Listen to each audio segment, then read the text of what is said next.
Salut tout le monde. Allez, dans la vidéo précédente, donc la mise en œuvre de la top nymphe que je vous ai faite la dernière fois sur la tour, j'ai essayé de vous présenter des nœuds. Le problème c'est que j'ai mal cadré et vous avez pratiquement rien vu. Donc là, on va voir ça. On va voir le nœud de potence, on va voir le nœud rapide et le nœud cuillère. Allez, c'est parti. Donc le premier, le nœud rapide. Alors ce fameux nœud rapide, simple, alors j'ai pris du 16 centièmes pour que vous puissiez voir sur tout ça. Donc le nœud rapide, simple, on a la pointe de son bas de ligne. Ici, on enfile son appât dedans. Donc nymphe, sèche, ce que vous voulez. Voilà, quand on a enfilé, vous voyez 3-4 cm qui est sorti, je viens choper le bout de la pointe et récupérer aussi le bout de mon hameçon. Voilà ce que ça donne. Là, je vais récupérer le fil qui est au-dessus, comme ceci, et le tirer et du tirer dessus. Alors en faisant attention qu'il ne vous échappe pas des doigts de la main droite. Donc tirer ici côté bas de ligne. Quand j'ai créé une boucle entre les deux, vous voyez, je prends ici à l'extrémité et je viens chercher le corps de mon bas de ligne. Ici. Pour créer comme un Z. Et là, j'ai lâché mon hameçon, je tiens toujours ma pointe ici. Là, je vais faire 3 fois le tour. Et vous allez voir que c'est plus facile quand on a un lest. Donc plombé ou pas plombé, enfin plombé surtout. Voilà, 1 fois, 2 fois et 3 fois. Et quand on a une mouche sèche, vous voyez, je mets l'hameçon sur mon doigt piqué et je viens faire mes 3 tours aussi avec dedans. Je suis là, je tiens mes spires avec mes 2 doigts et je viens passer mon restant, ma pointe de bas de ligne, dans la boucle. Voilà ce que ça donne. Voilà, quand je tire, voilà ce que ça donne. D'accord ? Je vais tirer tout doucement mes 2 fils en même temps. Quand ça commence à former un bon 8, je prends et j'humecte. Et là, je tire, hop là, décrocher mon hameçon, et là, je tire jusqu'à temps que mon nœud soit en contact avec l'œillet. Voilà. Et je lui mets un peu de pression dessus. Je coupe l'excellent. Ici. Et je laisse quand même quelques millimètres. Donc en moyenne 5 mm au bout. Et si on regarde bien, notre fil, il est parallèle à l'autre. Là maintenant, on va faire le test de casse. Solidité. Donc j'ai mis mon hameçon pour pas me blesser dans mon ciseau. Je tiens mon fil de la main gauche et là je tire. Et comme vous pouvez voir, le nœud ne casse pas à l'œillet, mais il casse beaucoup plus haut. Et si on regarde bien, le nœud est tout petit, il est tout fin, il est tout léger, et ce nœud nous permet aussi de ne pas porter de poids quand on a des toutes petites mouches. Des mouches en 18, en 20, comme des toutes petites fourmis, qui ont besoin de baigner à une certaine profondeur dans la pellicule. Le nœud évite de la surcharger et de la faire couler. Ok, là pour le nœud rapide, donc là maintenant je vais vous faire la démo du nœud rapide avec un lest. Donc avec une paire d'igones, hameçon de 12, bite de 3/8. Normalement les lests en bas ils sont assez lourds. Donc là, comme tout à l'heure, j'enfile, je tire, ici, je fais ça. Là je lâche mon lest, et 1, 2, 3. Vous voyez, c'est plus facile.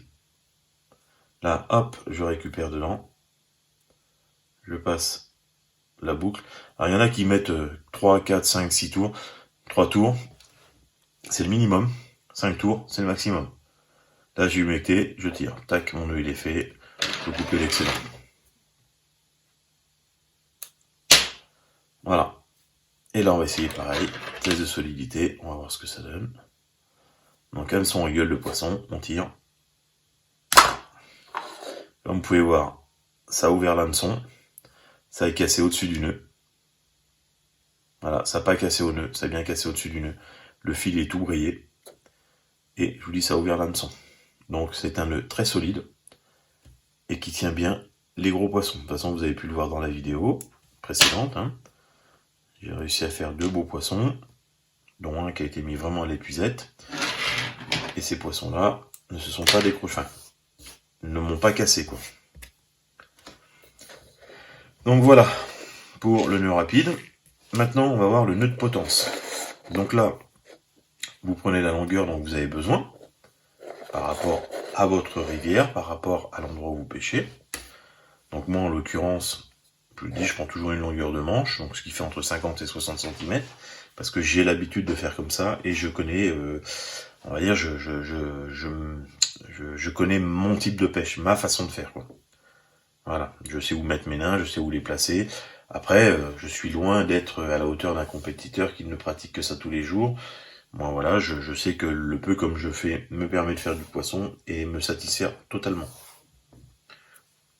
Donc là, je prends une longueur dont j'ai besoin. Et comme je vous ai dit l'autre jour, je prends 3 fois la même longueur pour avoir une habitude de belle ligne. Et surtout quand vous êtes sur une rivière, ce qui vous permet de prendre plusieurs fois la même longueur, c'est de vous habituer visuellement à mettre votre témoin toujours à la même hauteur. Ça sert à ça les longueurs de bas de ligne, ça sert à ça, vous pouvez mettre 1,80 m comme vous pouvez mettre qu'1 mètre de bas de ligne.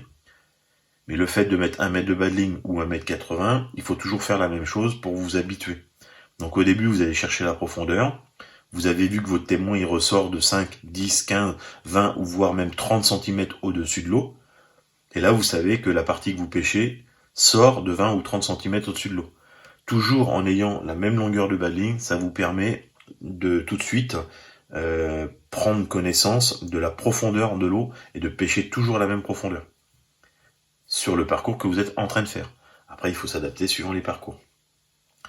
Donc là, je disais, j'ai mon bas de ligne, donc à ma main gauche, par ici, c'est mon corps de ligne, à ma main droite, c'est ma pointe. Je récupère les 10 cm, enfin entre 10 et 20 cm, voilà donc 20 cm. Je récupère les 20 cm pour faire ma potence. J'ai choisi qu'elle soit ici, donc là je viens placer mon fil dessus de potence. Je laisse 3-4 cm au-dessus et tout le restant vers la pointe. Comme ceci. J'ai choisi que ça soit là, donc à partir de là, je vais prendre mes deux fils l'un sur l'autre en parallèle et faire une boucle. Voilà. Alors une boucle que je passe par-dessus l'autre. Par-dessus. D'accord ? Avec cette boucle, donc je vais la resserrer un petit peu, je vais passer mes deux fils qui sont là, donc fil de potence et fil de pointe, deux fois dans ma boucle.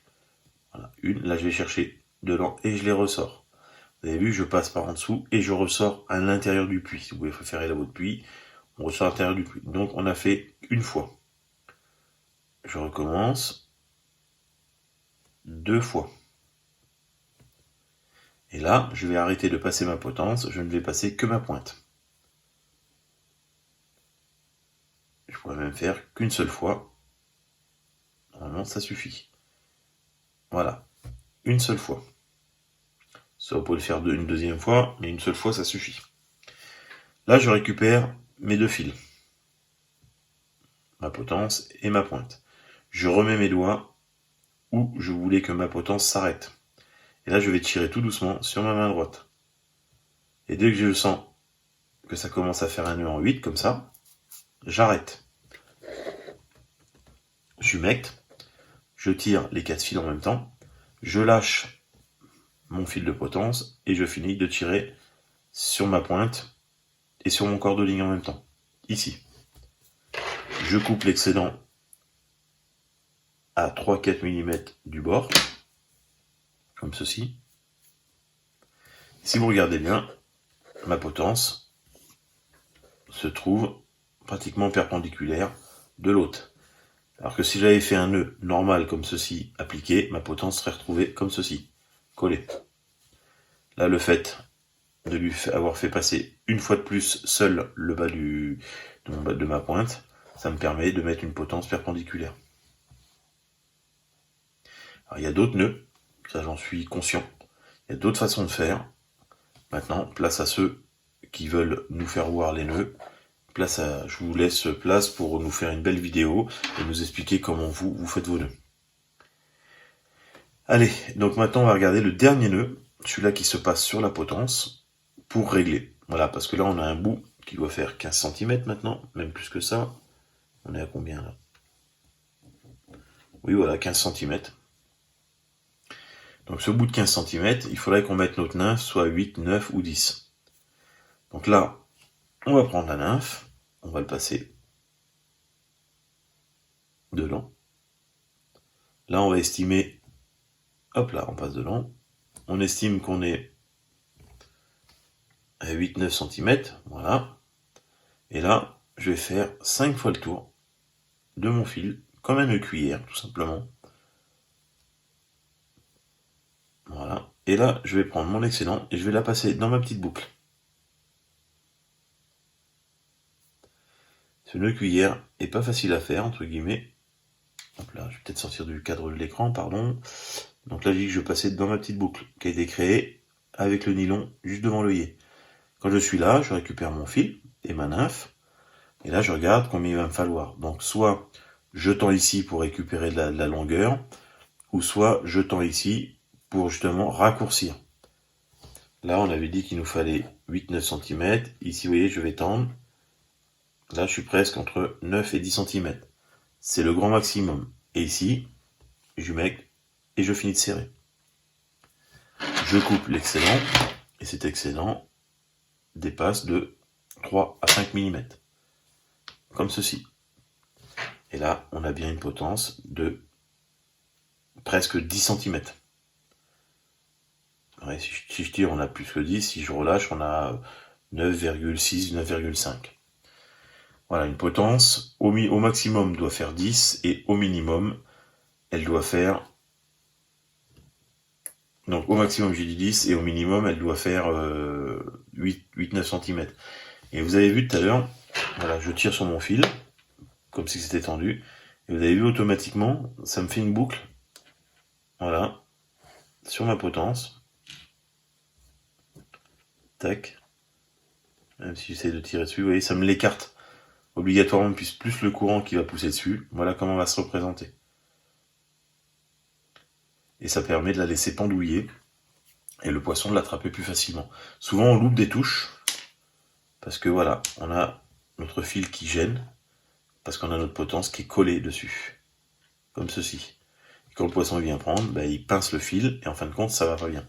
Le fait de décaler un petit peu notre appât de la pointe, ça lui laisse le champ libre et de pouvoir prendre plus facilement et délouper un peu de moins de touches.